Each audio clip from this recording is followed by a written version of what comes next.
You already sense more than you realize. Not through words, through glimpses, through the flicker in someone's eyes when they hesitate, the tightening in a smile that doesn't quite reach the eyes, or the silence after a question that cuts too deep. But the truth is, most people never learn to translate these clues because no one teaches you this. No school hands you a guide on how to read the unspoken language of the soul. But once you see it, you can't unsee it. This video isn't about a checklist or clickbait psychology hacks. It's a journey, a revelation. We're going to uncover what most people never realize about human nature. Because once you do, the entire way you perceive the world shifts. Stay with me, because by the end of this, you won't just know how to read others. You'll start to understand the you that's been buried under years of masks, expectations, and survival patterns.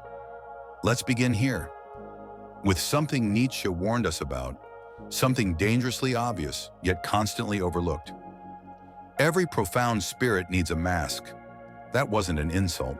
It was a warning, a reminder that people don't walk around as themselves.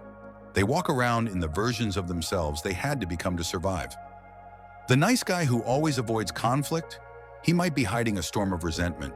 The confident woman who dominates every room, she might be afraid that if she ever stops talking, no one will care what she has to say. People don't show you who they are. They show you who they think they need to be to stay safe, loved, relevant. And ironically, most of them have no idea they're even doing it. Because here's the dark twist. They're not hiding from you. They're hiding from themselves. Now let's talk about the first key truth. Everyone wears a mask, not because they're deceptive, but because they're afraid. Afraid of judgment, rejection, afraid that the real version of them, the one they left behind somewhere in childhood, won't be accepted. The mask isn't a lie. It's a form of armor. And every now and then, it slips. The tension in a laugh that lasts too long. The moment they look away too fast. The sharp deflection when the conversation gets too personal. Those are your windows. The places where the truth starts to leak through the cracks. Here's how Nietzsche framed it. People don't just perform roles. They become them. Their identities, their opinions, even their passions. Many of these are shaped not by truth, but by trauma. What once hurt them became what now guides them. And so, if you want to see someone clearly, don't just listen to their words. Watch their discomfort. What makes their body language tighten? What subjects do they avoid? When do they get defensive, even when nothing seems threatening? Those reactions, those fractures, are often more honest than any sentence ever spoken, because the truth doesn't shout. It trembles. It flinches. It flickers in and out of the conversation like a shadow slipping through the door. And once you learn how to notice it, it feels like unlocking a hidden world. But this isn't about manipulation. It's about connection. Because the more you learn to see someone, not their mask, not their script, but their soul, the more compassion you can offer. And compassion isn't weakness. It's the most underrated superpower you'll ever have. Let's go deeper. Now that you understand the mask, let's look at the mirror.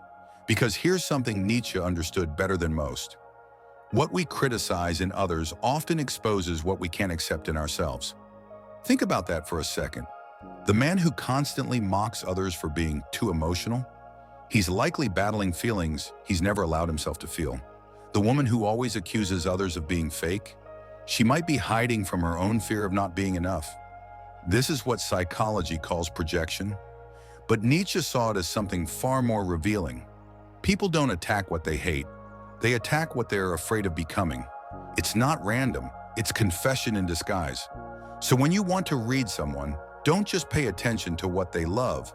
Listen to what they can't stop criticizing.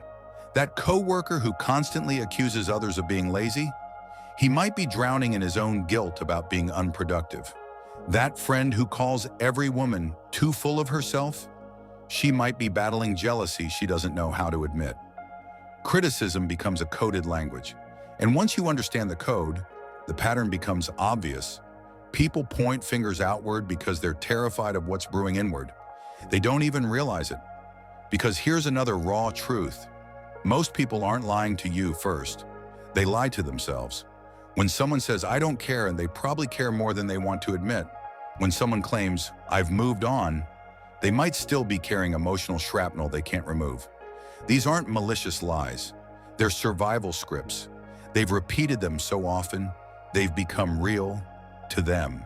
They've had to, because admitting the truth would require confronting pain they're not ready to face.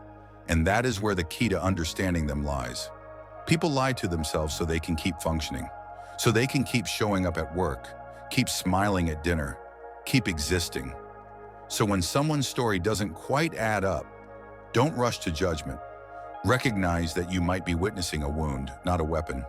And wounds have a way of bleeding through even the most polished exterior. Now here's something Nietzsche emphasized that hits especially hard. Wherever someone acts superior, they're often hiding a deep sense of inferiority. It's not confidence, it's overcompensation. If someone constantly reminds you of their status, their money, their achievements, they may be scared to death that if they stop performing, no one will value them. If someone interrupts everyone in the room, they might be afraid their voice will be forgotten. If someone casually humiliates others, it's likely because they're terrified of being made small themselves. True power doesn't flex, it whispers. It doesn't need to dominate because it has nothing left to prove. So when you see someone on a pedestal, look closer. You might just find a scared child wearing an adult costume, afraid they'll never be enough unless they pretend to be more than they are. Here's the twist. Understanding this doesn't just help you read people. It helps you forgive them. Because how can you hate someone when you see that all their armor is stitched together from fear, from pain, from unmet needs? When someone's behavior doesn't match their words, don't listen to the words. Read the gaps, what they criticize, what they brag about, what they dismiss. These are not accidents, they're roadmaps. They tell you exactly where that person is still hurting, still fighting, still hiding. And if you learn to listen, not just with your ears, but with your intuition, you'll begin to hear the truth in every silence. Let's begin here with the most overlooked signal in human behavior, silence. In a world obsessed with what's being said, Nietzsche asked us to look at what's being withheld. Because sometimes the absence of a response says more than any speech ever could. Ever asked someone a hard question and watched them pause? Ever noticed how quickly someone changes the subject when it drifts too close to something painful? That's not forgetfulness. That's fear. Silence isn't empty, it's loaded. Nietzsche believed that the most dangerous lies are the ones wrapped in stillness. Not because someone wants to deceive you, but because they're avoiding a truth they're not ready to face. When someone gives a short, rehearsed answer to a deep question, that's not confidence. That's a well-practiced escape route. Listen closely to what's not being said, what they rush past, what they refuse to dwell on. Because silence, real, raw, timid silence, is a spotlight. It points straight at the sore places. Now let's talk about something that seems righteous on the surface, but often masks something darker beneath. Virtue. There's a type of person who loudly proclaims their goodness. They post constantly about integrity, humility, kindness. They correct others. They preach perfection. But Nietzsche saw this through a different lens. Excessive virtue is often disguised vanity. Let that sink in. When someone feels the need to constantly advertise their morality, it's often because they're trying to convince themselves as much as others. Because true goodness, it doesn't shout. It doesn't need an audience. It's quiet, solid, unshaken. So be wary of the person who constantly points out what's right, what's pure, what's noble. Because sometimes that's not morality speaking, it's ego wearing a halo. Nietzsche called this the will to power in disguise. Sometimes the need to appear good is actually a desperate attempt to cover up deep inner shame.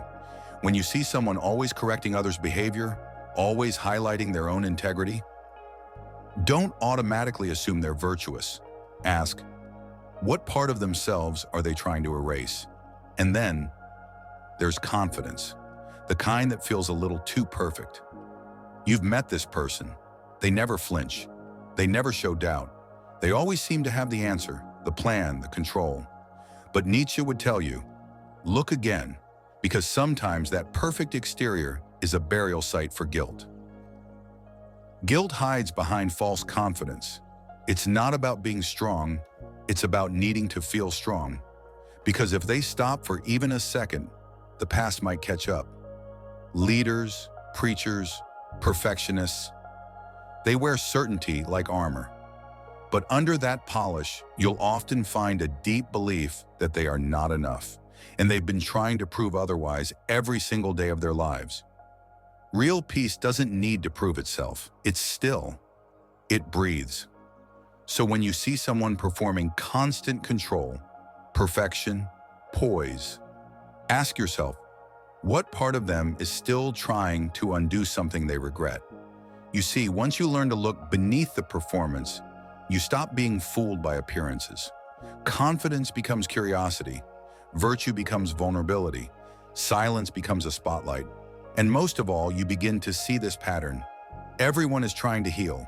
Some through denial, some through domination, some through pretending they don't need healing at all. But the wound is still there, and it always finds a way to speak. The question is, are you listening?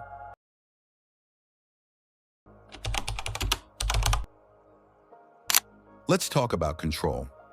Not the healthy kind, where you manage your time or environment with intention. I'm talking about the obsessive kind, the person who micromanages everything, who can't rest unless every variable is locked down, the one who overplans, overthinks, and falls apart the moment life veers off script. At first glance, it looks like discipline, but Nietzsche would tell you, this kind of control is a mask, a cover-up, for inner chaos. Those who seek control often fear inner disorder. When someone needs to dominate a conversation, a relationship, a room, it's not because they're confident, it's because they believe, deep down, that if they ever stop managing everything outside of them, everything inside will collapse. They don't want to control you. They want to stop the spiraling storm within. So instead of resenting the control freak, try seeing the panic they're covering. A panic they've probably never put words to. Control in that sense isn't power. It's a prayer, a desperate plea to keep the pieces from shattering. Next, let's look at something you see everywhere, especially in the age of social media. Performance, the curated life, the perfect poses, the endless stream of look at me moments. We've all seen it. Some of us have lived it. But Nietzsche didn't see this behavior as attention-seeking. He saw it as something far more tragic. The louder the performance, the emptier the core. When someone broadcasts every success, every vacation, every perfect thought, it's often not because they want to celebrate. It's because they're afraid they'll be invisible without the spotlight, that if they stop performing, they'll be forgotten, ignored, unloved. Performance at its core isn't confidence, it's compensation. It's what happens when someone never learned that they were enough without applause. So when you see someone constantly performing, online or off, don't assume vanity, assume hunger. A hunger for validation they were denied when they needed it most, a hunger for love they didn't know how to ask for. Behind every exaggerated smile might be a scream that no one heard. And that brings us to something subtle, but once you notice it, it's everywhere. Exaggeration. I'm fine. I don't care what anyone thinks. I'm always happy. These statements sound strong, but Nietzsche warned us, beware absolutes, because the more extreme the claim, the more it's likely covering something opposite. Exaggeration reveals the hidden truth. Someone who insists they never need anyone, they might feel unbearable loneliness. Someone who says they've always been this confident, they're probably terrified of the younger version of themselves they've buried. Exaggeration is the volume knob on the ego, and when it's turned up too high, it's usually trying to drown out doubt. So don't believe the noise. Read the insecurity underneath it. It's not about catching someone in a lie. It's about catching a glimpse of their pain. We've now peeled back a few more layers, and what's becoming clearer is this. People aren't trying to fool you. They're trying to survive themselves. The need to control is fear. The constant performance is emptiness. The overconfident posture is guilt in costume. So how do you respond now that you can see it? You respond with presence. You become the quiet observer in a world full of noise, not to judge, not to manipulate, but to finally truly understand the people around you and the stories they never got to tell. Because the truth, the real, raw, vulnerable truth, it's never loud. It's always leaking in silences, exaggerations, and eyes that say what lips never could. By now you're starting to see it, aren't you? All these behaviors, control, exaggeration, projection, they're not bad habits. They're not quirks. They're survival strategies. Each one is a chapter from an old story most people never even realized they were still telling. A story that began long before adulthood, back when identity was still forming and the world felt unsafe, unpredictable, and unfair. Nietzsche saw this clearly. People act out their childhood, not their beliefs. Let that land. Most people don't grow up and develop independent principles. They grow up and repeat what once kept them safe. The child who was only praised for winning becomes the adult who can't stop competing. The child who was mocked for being emotional becomes the adult who ridicules others for showing feeling. The child who felt invisible becomes the adult who needs constant affirmation to feel alive. They think they're living freely, but they're really just reenacting their pain again and again. So when you want to understand someone's behavior, don't ask, what do they believe? Ask, who did they have to be to survive? Because behavior isn't random. It's biography in motion. And most adults you meet, they're just children in grown-up clothes, carrying wounds they've never been given language for. Wounds like the fear of not being enough, the fear of being abandoned, the fear of being humiliated again. And unless those fears are faced, they get buried under masks. Smiles that hide sorrow, confidence that hides chaos, strength that's really just exhaustion in armor. Let's talk about another powerful signal. Envy. It's one of the hardest emotions to admit because it makes us feel small, weak, petty. So instead, most people don't admit it at all. They attack it. Nietzsche's truth on this was sharp. The person they attack is often the person they envy. Read that again. When someone can't stop gossiping about another's success, when someone mocks someone's beauty, wealth, freedom, it's often not because they hate them. It's because they secretly long to be them. But longing is vulnerable. So instead of expressing admiration, they express anger. They turn, I want that into, they don't deserve that. They turn, I wish I could into, they're fake. Envy isn't evil. It's just unspoken desire. Desire that never learned how to ask for what it needs. So when you're attacked by someone for simply being who you are, try this. Instead of getting defensive, get curious. Ask what part of you might be shining a light on the part of them that feels unseen, unloved, or unfinished. Then there's the deepest one of all, the fear of being forgotten. Nietzsche understood that underneath all the performance and striving and shouting, there is a quieter fear that haunts more people than they'd ever admit. When someone fears being forgotten, they chase attention. It's not always vanity. It's not always ego. It's longing, a desperate need to matter, to be seen, to prove to themselves and the world that they existed. That child who was ignored at the dinner table, they become the adult who overshares every detail of their life online. That person who never felt celebrated, they become the one who needs constant praise or affirmation. It might look like narcissism on the surface, but deep down, it's often the opposite. It's pain. Pain that whispers, if I'm not impressive, will anyone even remember me? So how do you respond to all of this? With understanding, with a lens that sees through the bravado, through the anger, through the noise, and finds the wound at the center. When someone lashes out, when they shut down, when they try too hard, you now know what's really happening. They're not being dramatic. They're being human, messy, complex, beautifully broken, and trying to stitch themselves back together with whatever thread they can find. And that awareness, it changes how you show up in every relationship, every room, every moment. Because you're no longer reacting, you're recognizing.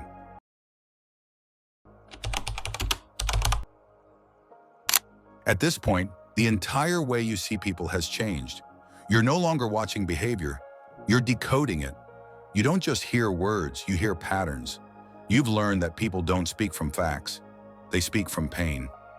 Nietzsche understood this at a level that feels uncomfortable, even disturbing. No one speaks from logic, they speak from wounds. The person who says love is a fantasy isn't quoting philosophy. They're protecting themselves from a heartbreak they still feel. The one who says trust no one isn't offering wisdom. They're still bleeding from betrayal. People don't form beliefs in a vacuum. They build them out of bruises, and once those beliefs calcify, they start running the show. We mistake them for truth, but they're just defense systems. So instead of asking, why do they think this? Ask, what hurt them into thinking this? And suddenly, people stop looking like enemies and start looking like what they are. Wounded architects building lives out of emotional rubble. Now, if you want to see someone's real character, Nietzsche had a powerful test. Watch how they respond to weakness. Not to strength, not to power, to weakness. Because anyone can be kind when it's easy. But when someone is vulnerable in front of them, when someone fails, breaks, cries, confesses, that's when the truth emerges. If someone mocks weakness, it's because they've never learned how to hold their own. If they punish mistakes harshly, it's because they weren't allowed to make any. If they crush others in moments of vulnerability, they are likely still at war with themselves. But the person who can witness failure and stay calm, who can sit in discomfort without fleeing, who can forgive when punishment is easier, that's someone who has made peace with their own shadow.